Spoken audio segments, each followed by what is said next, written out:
Hello friends, welcome everybody. तो आज हम आपके लिए एक नया टॉपिक लेके आए, यूनिक।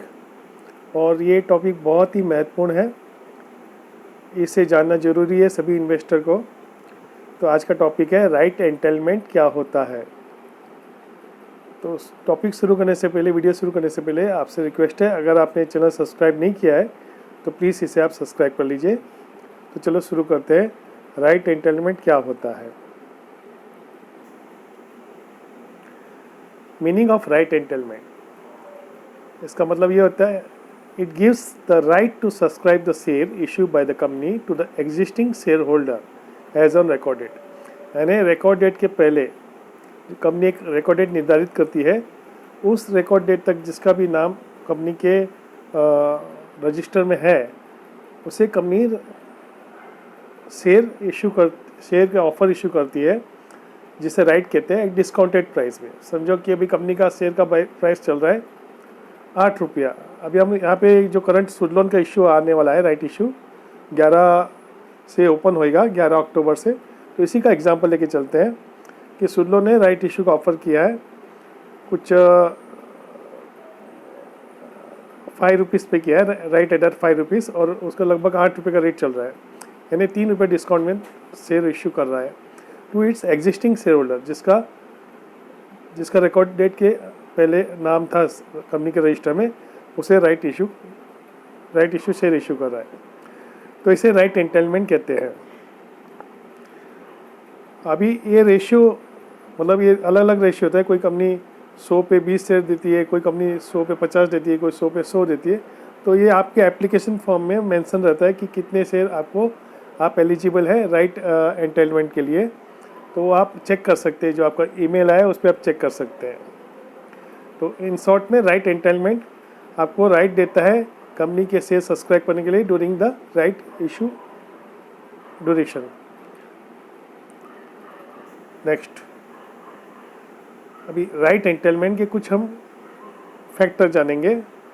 राइट एंटाइटलमेंट जो रहता है वो यूनिट आपके डीमैट अकाउंट में क्रेडिट हो जाता है और उसका आईएसआई नंबर अलग रहता है। तो जैसे अभी सुडलोन का ही राइट आपके अकाउंट में आया रहेगा, वहाँ पे सुडलोन आर करके लिखा हुआ रहेगा और उसका आईएसआई नंबर अलग रहेगा। वहाँ पे उसका वैल्यू 00 दिखा रहेगा, क्योंकि अभी लिस्ट नहीं हुआ है, वो 11 तक वो लिस्ट होएगा। और जो ओरिजिनल सुडलोन शेयर है उसका आईएसआई नंबर अलग रहेगा। तो ये जो राइट एंटाइटलमेंट रहता है तो उसका आईएसआई नंबर अलग रहता है ओरिजिनल शेयर से, और ये टेम्पररी रहता है। It is a temporary demat security which will extinguish after the close of right issue. यानी इसे आप परमानेंट मत समझे कि आपके अकाउंट में ये परमानेंट रहेगा। ये जैसे ही राइट इशू ख़त्म होगा आपका ये वहाँ से निकल जाएगा, एक्सटिंग्विश हो जाएगा, यानी ये ख़त्म हो जाएगा। तो ये उसी ड्यूरेशन में रहता है, जब ओपन डेट से लास्ट डेट तक रहेगा, फिर बाद में निकल जाएगा। तो आपको क्या करना चाहिए ऐसी कंडीशन में, जब आपके खाते में कंपनी राइट एंटाइटलमेंट के यूनिट जमा करती है, तो आपको क्या करना चाहिए। तो पहले हम जानेंगे, या तो आप उसे भरना नहीं चाहते हो, आप पैसा भरना नहीं चाहते हो, तो आप इसे रिनाउंस कर दीजिए। अब रिनाउंस कैसे करें, जब उसे सेल कर दीजिए मार्केट में। ये राइट एंटाइटलमेंट का ट्रेडिंग होता है और उसका डेट कंपनी अनाउंस करती है कि इस डेट से इस डेट तक ट्रेडिंग होगा, और उसके बाद में ट्रेडिंग ख़त्म हो जाएगा। उसके बाद में आप केवल अप्लाई कर सकते हो, और अप्लाई करने की भी एक निर्धारित सीमा रहती है। जैसे सुडलोन में 11 से 14 तक आप ट्रेड कर सकते हो राइट एंटाइटलमेंट का। आपको अगर राइट चाहिए तो आप भर सकते हो, नहीं चाहिए तो आप सेल कर सकते हो। अगर आप शेयर होल्डर नहीं है कंपनी के और आप राइट भरना चाहते हो, तो जो सेल करते हैं आप उसे परचेस करके राइट भर सकते हो। तो यहाँ पे शेयर होल्डर राइट सेल कर सकता है, और जो शेयर होल्डर नहीं है उसे राइट भरना है, वो प्रीमियम देके, जो भी प्रीमियम रहेगा उसे आप राइट भर सकते हो। जनरली प्रीमियम कितना चलता है इसके ऊपर में हम ज़रा देखेंगे। जैसे अभी सुडलोन का है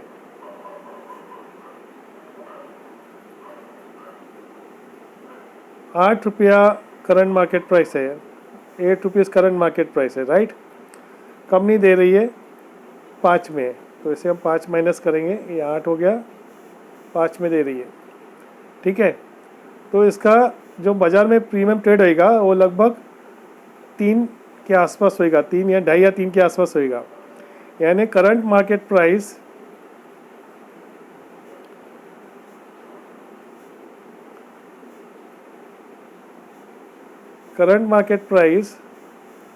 माइनस जितना हमें भरना है राइट इशू में, है ना, राइट इशू में भरना है पेमेंट, राइट इशू में जो पेमेंट करना है उतना उसका प्रीमियम मार्केट में चलेगा, उतना प्रीमियम चलेगा। करंट मार्केट प्राइस 8 है सूद लोन का, और राइट इशू में 5 रुपये भरना है, तो 8 में से 5 गया तो बचा 3, तो 3 रुपया प्रीमियम पे हो, 3 रुपये क्या 2.5 या 3 इस हिसाब से वो ट्रेड होते रहेगा। तो 11 से 14 तक जैसे अगर सूद लोन का भाव बढ़ गया तो प्रीमियम बढ़ जाएगा, अगर 7 हो गया तो 2 के आसपास प्रीमियम होगा, उसका ट्रेड 2 के आसपास ट्रेड करेगा। अगर 10 का भाव हो गया तो 10 - 5 यानी 5 के 4 और 5 के बीच में ट्रेड करेगा। तो उसमें बाकी सब भी फैक्टर है जो प्रीमियम डिसाइड करने के लिए, इंटरेस्ट फैक्टर भी है। तो इन शॉर्ट में, इन ग्रॉस वे में मैंने आपको बताया कि करंट मार्केट प्राइस से अगर आप जो राइट इशू में जितना पैसा टोटल भरना है, नॉट अभी ऐसा नहीं है कि अलॉटमेंट में 50% भरना है बाद में भरना, आपको टोटल वैल्यू गिनना पड़ेगा कि अलॉटमेंट में अभी भरना है, लेटर कभी बाद में कितना भरना है, उस सबको जोड़ के तो उसको जो टोटल अमाउंट आपको राइट इशू में भरना है उसे आप करंट मार्केट में डिडक्ट करोगे तो आपको प्रीमियम पता चल जाएगा कि इतने प्रीमियम के आसपास ट्रेड होना चाहिए। ठीक है, तो आप राइट इशू नहीं भरना चाहते हो तो उसे रिनाउंस कर सकते हो by selling during trading period as mention in application form. Next, दूसरा ऑप्शन क्या है, आप अप्लाई करो, कितना अप्लाई करो, जितना आप एलिजिबल हो। फॉर एग्जांपल अगर कंपनी ने आपको 100 शेयर के बीच में 20 शेयर का राइट एंटाइटलमेंट दिया है तो आप 20 भर सकते हो। आप एडिशनल भी कर सकते हो, एडिशनल आपको अलर्ट हो सकता है अगर किसी ने नहीं भरा, इशू सब्सक्राइब नहीं हुआ, तो आप उस कंडीशन में आपको प्रोपोर्शनली ज़्यादा शेयर मिल सकते हैं। अभी कैसे भरा जाए राइट एंटाइटलमेंट, जैसे आप IPO भरते हो ना बैंक में, एप्लीकेशन फॉर्म सबमिट करके ASBA application supported by block amount, ASBA के थ्रू कर सकते हो। फिजिकल फॉर्म प्रिंट आउट निकाल के आप उसे भर सकते हो, फिजिकल फॉर्म निकाल के आप बैंक में सबमिट कर सकते हो। नेक्स्ट ऑप्शन है, आप अपनी जो आपका बैंक है जहाँ पे, तो उस बैंक की वेबसाइट में जाके नेट बैंकिंग के थ्रू भी आप अप्लाई कर सकते हो।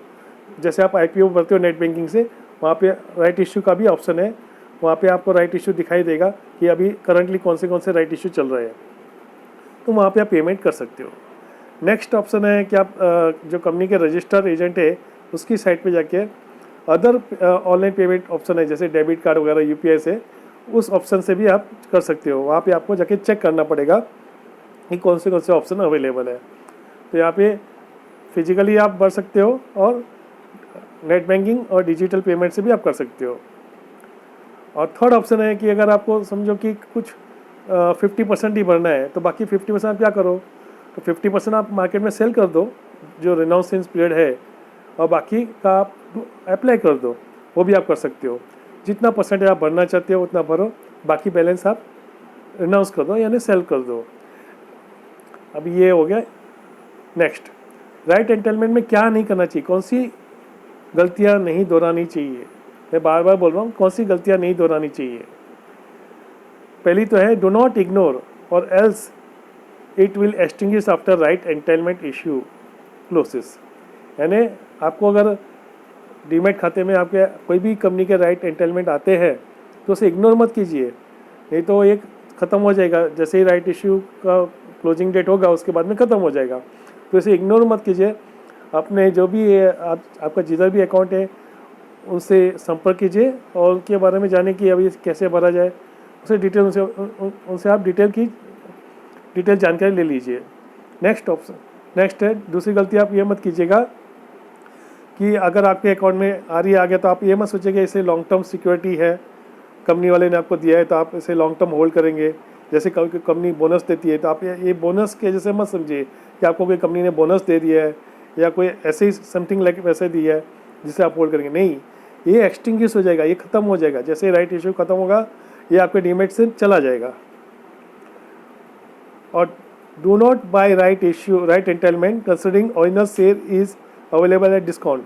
बहुत सारे लोग क्या सोचते हैं कि अरे ये शेयर तो अभी डिस्काउंट में मिल रहा है, लेकिन वो देखते नहीं कि ये ओरिजिनल शेयर अलग है और राइट एंटाइटलमेंट अलग है। तो नाम आपको दिखेगा, फॉर एग्जांपल सुडलोन भी दिखेगा 2.5-3 रुपये में, और ओरिजिनल शेयर आपको दिखेगा 8 रुपये में। लेकिन कुछ लोगों को पता नहीं ओरिजिनल, उन्होंने स्क्रिप्ट लगा दिया आरी करके, वहाँ पे सिर्फ सुडलोन दिखाई दिया। तो वैसी गलती मत कीजिएगा कि इसे आप राइट एंटाइटलमेंट को ऐसे मत समझिए, कोई ओरिजिनल शेयर मत समझिएगा। उसमें ओरिजिनल शेयर का ISIN नंबर अलग रहता है और राइट एंटाइटलमेंट का ISIN नंबर अलग रहता है। आपके डीमेट से आप जब भी ये अलॉट होगा तो आपको साफ साफ दिखाई देगा ये। Next, if you buy right entitlement from market, it is a premium you are paying. Apart from the payment you have to pay for right entitlement to the company. अभी आप मार्केट से कोई राइट एंटाइटलमेंट लेते हो, जैसे मैंने example दिया, तो आप प्रीमियम दे रहे हो सामने वाले को, और उसके अलावा आपको जितना कंपनी ने डिमांड किया है राइट इशू का वो आपको देना पड़ेगा। तो जैसे सुडलोन के केस में मैंने आपको समझाया था कि 5 में कंपनी दे रही है, 2.5 अभी ले रही है, 2.5 बाद में लेगी, और मार्केट में 8 चल रहा है। तो आपने मार्केट में 8 ओरिजिनल सुडलोन का रेट चल रहा है और राइट एंटाइटलमेंट का लगभग वो 2.5-3 के आसपास होगा फॉर एग्जांपल। तो आप 2.5-3 में लेके आप ये मत समझे कि आपको राइट एंटाइटलमेंट मिल गया, राइट एंटाइटलमेंट मिला, लेकिन आपको बाकी का पेमेंट जो कंपनी डिमांड कर रही है 2.5 रुपये अभी और 2.5 रुपये बाद में, वो आपको भरना पड़ेगा। यानी टोटल कॉस्ट आपकी लगभग वही हो जाएगी जो करंट सुडलोन की अभी रेट है। यानी आपको पूरा कैलकुलेशन करना पड़ेगा कि कितना मुझे बेनिफिट है इंटरेस्ट कॉस्ट गिन के, और अगर कुछ 8 आना कम में मिल रहा है तो मेरा इंटरेस्ट कॉस्ट गिन के मुझे कितना बेनिफिट है, वो सब कैलकुलेशन करने के बाद में ही आपको बाय करना चाहिए। अभी थोड़ा इसको जानते हैं राइट एंटाइटलमेंट कहाँ से शुरू हुआ था। ये कोरोना के टाइम पे रिलायंस इंडस्ट्री ने पहले राइट एंटाइटलमेंट लेके आए थे, और वो मई 2020 में लॉन्च हुआ था राइट एंटाइटलमेंट का कंसेप्ट। उसके पहले क्या होता था, कंपनी फिजिकल फॉर्म बेचती थी राइट इशू के, along with the renunciation form. Right application form रहता था और उसके साथ में रिनाउंसिएशन फॉर्म भी रहता था। और अगर आपको राइट इशू नहीं भरना है तो वो पर्सन टू पर्सन ट्रेड होता था। यानी मुझे नहीं भरना है राइट इशू तो मैं मेरे फ्रेंड को पूछता था, अरे भाई तुझे भरना है तो मेरे पास में राइट इशू का फॉर्म है, तो वो फिर पर्सनल डीलिंग होता था। मार्केट में उसका ट्रेड नहीं होता था, ये पर्सन टू पर्सन होता था।